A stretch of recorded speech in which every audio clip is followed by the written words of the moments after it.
Hello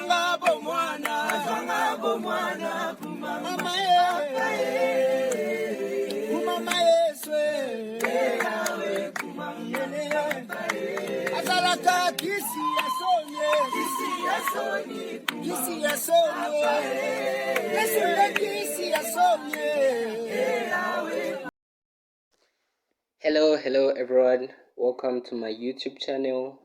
My name is Mapalo Charles Uzia, and please help my community, my channel grow. Support me by subscribing and turning on the notification bell so you do not miss out on my amazing videos. So for today, I want to share with you things on mental health. So we as youths, as young adults, we go through this a lot. We go through a lot of mental stress, and we might know it, and most of the time we might not even know that we are undergoing this due to certain things or due to certain factors that affect us. So in this video today, I'm going to dub it as part 1. We are just going to look at the definitions of mental health and how Christianity, or rather how the Catholic Church, what the Catholic Church has to say about mental health. Because myself, I'm Catholic. I was born a Catholic and I was baptized a Catholic in the year 2003, and I received the sacrament of the Eucharist in 2017, and I was confirmed the following year in 2018. So as we get on, please do not forget to like the video, subscribe, and turn on the notification bell so you do not miss out on my amazing videos.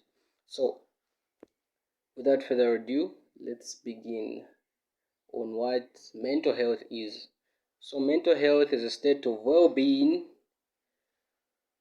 which an individual, where an individual realizes his or her own abilities, can cope with the normal stresses of life, and can work fruitfully, and is able to socialize and communicate with people. So mental health has to do with the mind, how you cope with things, how you are able to live with people, and how you are able to interact with them. That is about mental health, because mental deals with the mind, the brain, and how the brain works and everything about it. Then health is the well-being of the body, environment, and everything about health. You know what I mean? I don't really need to define what health is. So when we go on how the church defines mental health, these are feelings of satisfaction and well-being across all components of a holistic or whole life, which incorporates the 4 elements of being an integrated whole, an integrated person. So the church has picked out 4 elements when talking about mental health, which is 1, emotions, cognitions, social well-being and behavior, and spirituality. Emotions, cognitions, social behavior, and social well-being, rather social relationships and behavior, and spirituality. So when we begin to talk about emotions, this is how we feel about things. Our lives are all based on emotions. When you're happy, it's an emotion. When you're anxious, it's an emotion. When you're angry, when you're depressed, it's emotions. All those are emotions. So that's part of mental health, because it's the mind and the body that coordinates for you to feel in that certain way, according to the environment you're in or the situation which is surrounding you.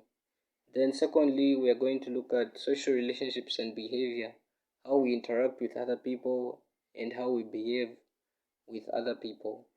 When you're around, or rather let's say when you're at school, how do you associate with the people you're with, your fellow pupils? How do you behave in that environment?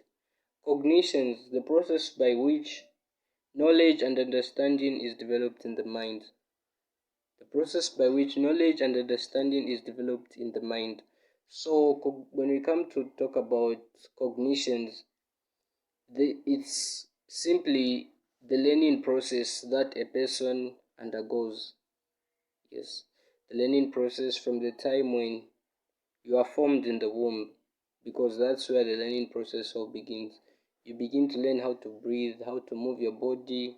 When you are born, you learn how to feed, or rather how to eat. You begin to learn how to sit, how to crawl, and you walk, talk.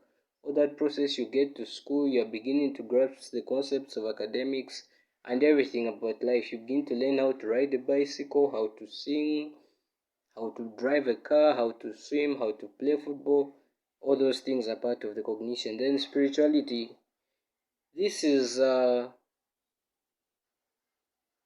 interaction that we have with God, because in life we all are subjected, or we remit to a supreme being. In all spheres of life, we believe that there is a spirit, there is a supreme being.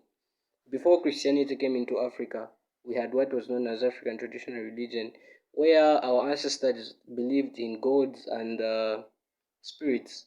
That was all part of religion. In Christianity, we believe that there's God, and that God is the owner of the whole world. The Muslims have their own belief where they believe in Allah as the supreme being. The Hindus are a polytheistic religion where they believe that there are so many gods. Yes, you name them. You, as an individual, you can worship three gods. It's all part of belief and spirituality. How we are able to communicate with God, all that is part of mental health.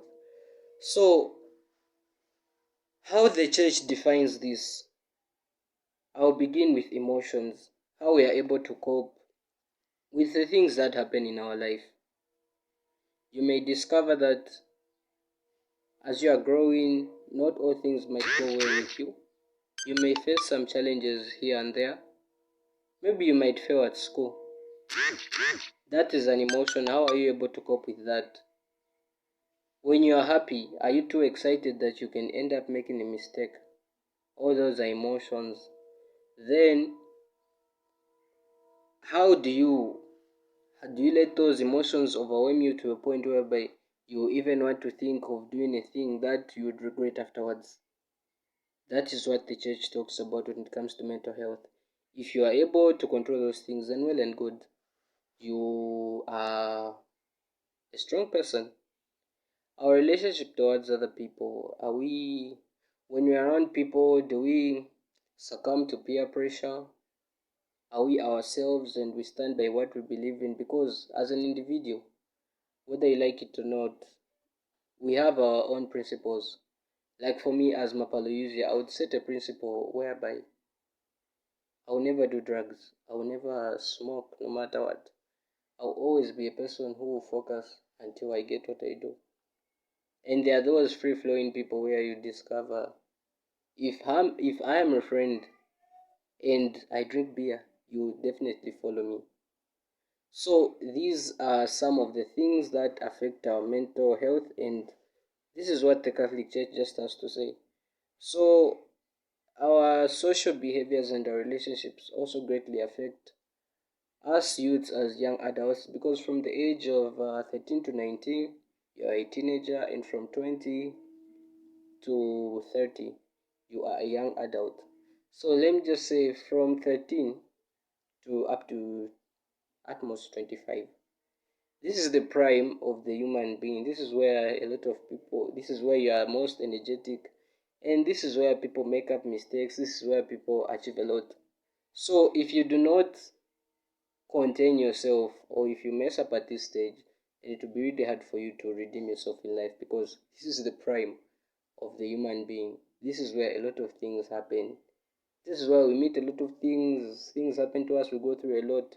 So it's important at this stage that we are aware of our mental health, so that we do not end up regretting or making mistakes in our lives. And the greatest thing is prayer. Let us pray. We make sure that we have a spiritual relationship with God. We read the Bible. We are acquainted with God. We go to church, because from church, that is where we listen to our leaders, our priests, our pastors, our reverends, the apostles, all those people who lead us in our various churches. They are there to help us. They are our spirit guides. They are there to help us. So mental health is a thing that we are not supposed to run away from, because the mind is like the control room for the body. So if your mind is not okay, then your body is not going to be okay. Yeah. So that's how we have to go about everything. Yeah. So thank you for having me here. It's your boy Mapalu Charles Uja, Mr. Freeman. I hope you liked the video, and please subscribe. Till next time we meet again.